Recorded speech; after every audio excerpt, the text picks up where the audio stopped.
আজকের ইংরেজি স্পোকেন ক্লাসে শিখব খুব সহজ কিছু ইংরেজি বাক্য, যে বাক্যগুলো ইংরেজি কথা বলতে প্রতিদিনই কাজে লাগবে আমাদের।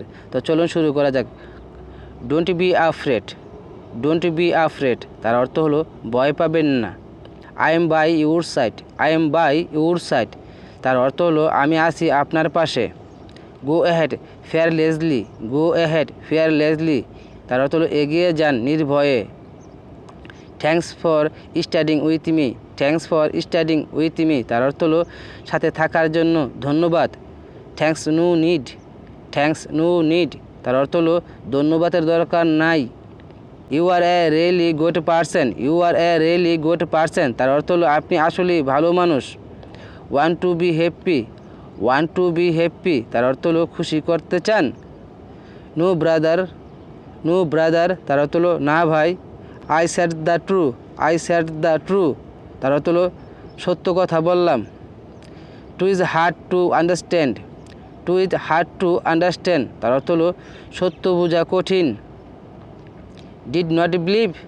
ডিড নট বিলিভ বিশ্বাস করেননি। Not আনবিলিভ।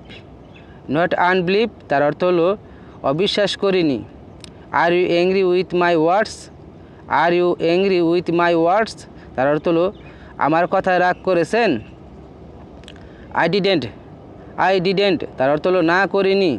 If not better. If not better তার অর্থ হলো না হলে ভালো। It is not good to be angry. It is not good to be angry তার অর্থ হলো রাগ করা ভালো নয়। That's right. দ্যাটস রাইট তার অর্থ হলো আসলে ঠিক কথা। Not every one wants to understand. Not every one wants to understand তার অর্থ হলো সবাই বুঝতে চায় না। That's what we have. That's what we have তার অর্থ হলো তাতে আমাদের কি। That day.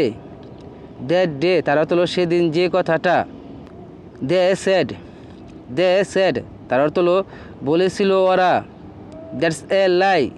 দ্যাটস এ লাই তার অর্থ হলো একদম মিথ্যা কথা। Thanks for watching. Don't forget to subscribe our channel for new update videos.